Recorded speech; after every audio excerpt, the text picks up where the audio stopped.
Hello, you wonderful people. So for today's video, I'm going to share some thoughts and theories I have about Ant-Man 3. Obviously, we recently heard that Ant-Man 3 has been, obviously talked about. Obviously, that's going to be an upcoming MCU movie. From the reports I was hearing, that basically it's going to start filming after was it Love and Thunder and Doctor Strange 2 get filmed. So that begs the question of like, okay, so certain movies being, that coming up must mean like they must be bouncing ideas off each other in the sense of whatever goes down potentially in Thor Love and Thunder and Doctor Strange 2 might influence Ant-Man 3, which is kind of interesting in many different regards, because it's like, well, because obviously we know Doctor Strange 2 has to deal with the multiverse, and that obviously might tie into the quantum realm in some shape or form. And that's actually something I've kind of brought up before that I'm curious about. The reason why Scott was okay in the quantum realm is that because to the, Infinity Stones, it recognized that as another dimension. Is that why Scott was safe? Or was it just like, oh, he was just fortunately locked in the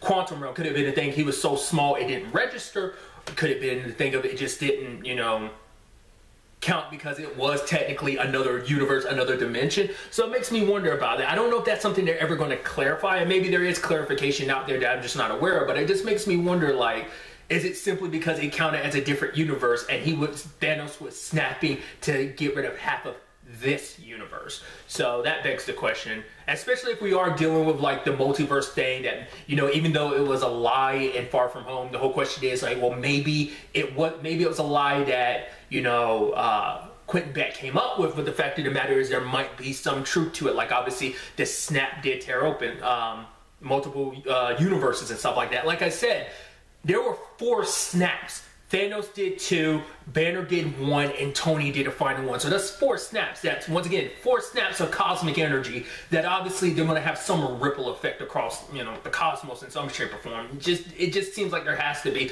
some consequences of that much power being used 4 times.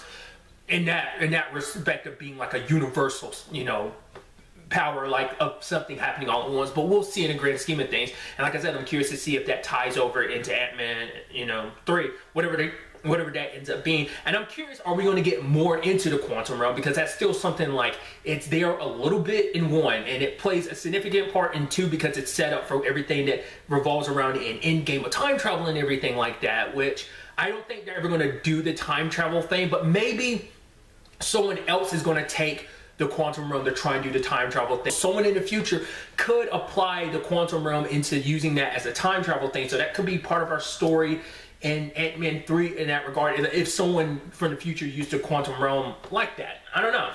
Because obviously they use a quantum realm like that. Who's to say that someone else from the further future won't do the same thing in some shape or form and end up creating potential more alternate, timelines and stuff. But we'll see. I'm also curious because we've never seen the full effects of the quantum realm on Janet. Because Janet has...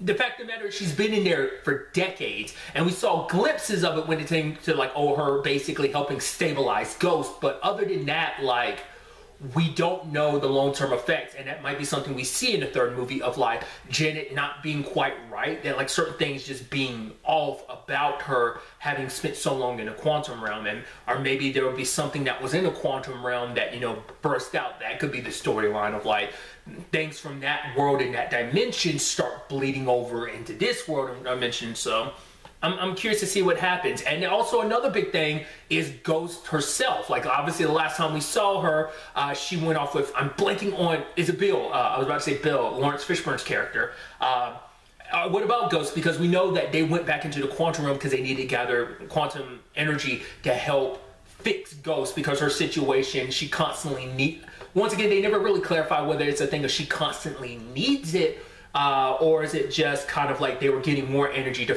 to be a temporary solution until they found a permanent solution to kind of fixing her situation. Who knows? And it's actually something I talked about when I rewatched Ant-Man and the Wasp. Was the fact is, well, what about Ghost? Did she and Bill get snapped? Because if she didn't have Bill, that does beg the question, like, if she didn't get snapped, like, what was that 5 years like for her, especially with her body being the way it is, and eventually that situation getting worse and not having anyone there to kind of help her, because it's not like she could even get help from Scott because he was inside the quantum room for the past 5 years, so there was no one around to kind of help with that. So I'm assuming she got snapped as well. We'll kind of, you know, it's going to be interesting to kind of get back in that world, because obviously it's one of the movies that was affected by it. Like, whereas like everything else happened in Avengers, Ant-Man and the Wasp was affected by the snap in kind of its own way, or at least we saw, you know, it happening at the same time, you know. So I just think it's interesting to kind of get back to, like, you know, picking up, you know, with everything in that regard, because obviously even like Hope and Scott haven't really had any time. Like, obviously they were, you know, they're in a fight against Thanos. So was I believe, wasn't Janet and Hank there as well? I don't remember. It's been a while, but I feel like they might have been, but I don't remember. I haven't rewatched Endgame since I saw it the first time. So, but that, you know, there might be off-screen conversations that happen, but we haven't had those conversations, you know, listened to those conversations. So there's that. I am curious to see what role they end up playing, because obviously we have, you know, Ant-Man and the Wasp, and we have the OG Ant-Man and the Wasp, and what that means. So it'd be like, and that's something I've talked about, would it be like Ant-Man and the Wasp and the Wasp. That might be too long of a title, but I'm curious like how they're going to handle that, because some people have kind of throwing out like Ant-Man and the Wasp and Stature, because I guess that's who Cassie is in the comic books, Scott's daughter. So, because obviously she's older now, and obviously even in Ant-Man 2 she makes the whole point of like, I can be your partner, and he's like kind of laughs, and she's like, don't laugh, it's not. So like, it's the fact that she wants to take time to be a hero for dad, you know. She wants to, you know, it's like, I want to fight alongside you, especially after everything that's going down.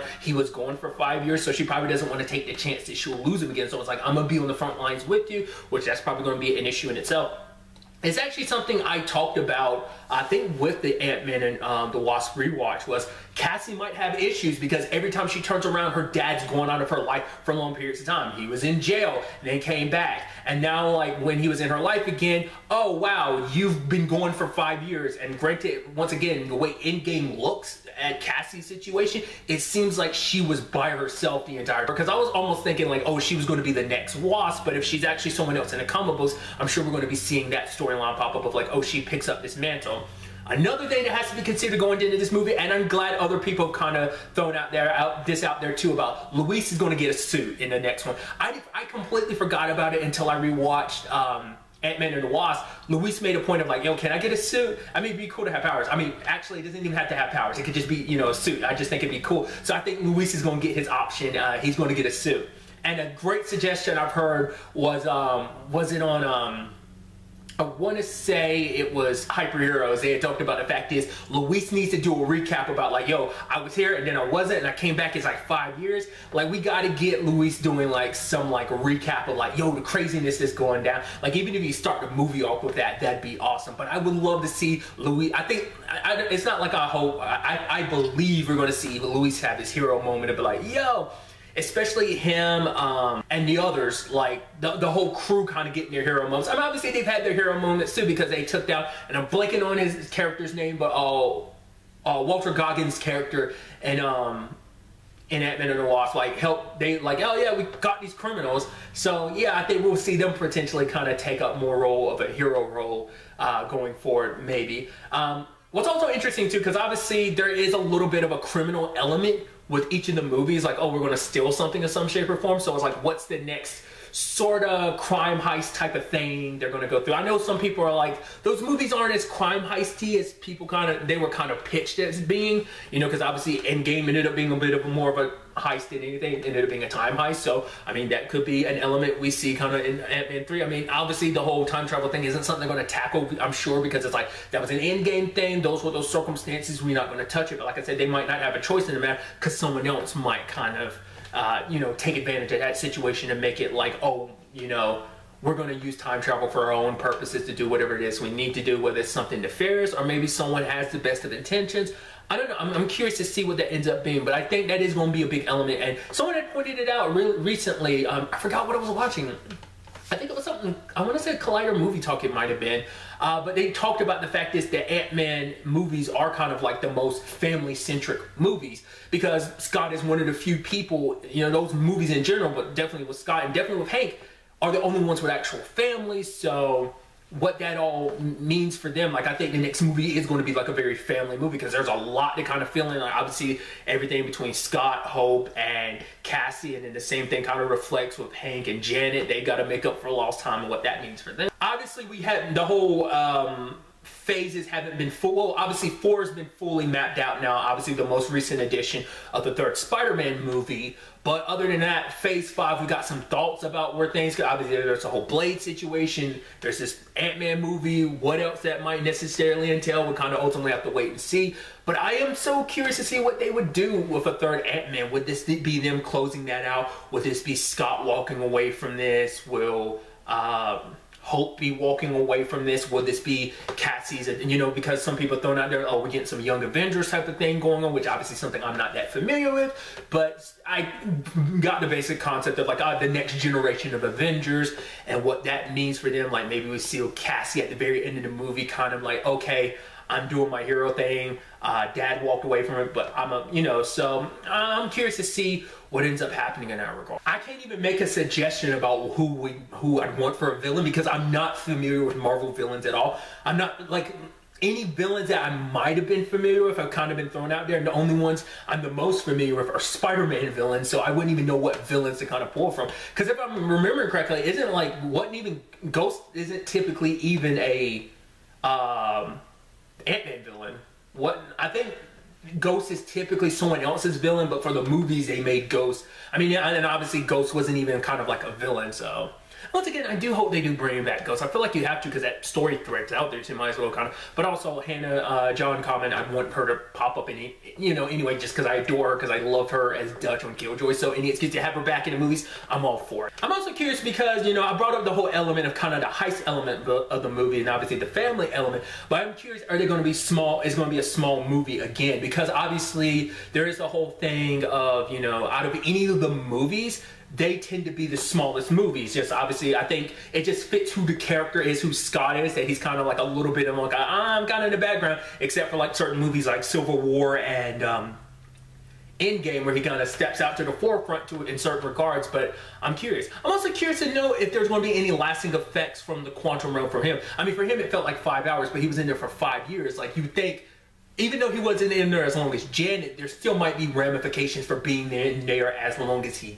had been. I mean, it might be a thing of, it might also be a twist that maybe something or someone latched onto Janet, Hank, or even Scott when they came out of the quantum realm. That in itself might play into the story. Like, it might be a thing that they kind of rewind and show, like, oh, something or someone else came out with you. Maybe someone that had been sealed in the quantum realm for a long time. Maybe that'd be something we kind of dabble into. Like I said, this is just me throwing out there. There's like nothing to really know for sure, but I'm just going ahead and throwing these ideas about where this potentially could go. Like, we're not going to get any information about this movie until much later. These are just some of my thoughts. In the comments down below, let me know some of your thoughts. Do you agree with some of the stuff I brought up? Do you disagree? What are some things you expect to see in an Ant-Man 3? What are some things you want to see in an Ant-Man 3? Even throw out, what you think about what the title could be, what you want the title to be. Let me know all your thoughts in the comments down below. But really, that's all I want to talk about today. Next time we meet, be happy, be safe, live life to the fullest, and enjoy it.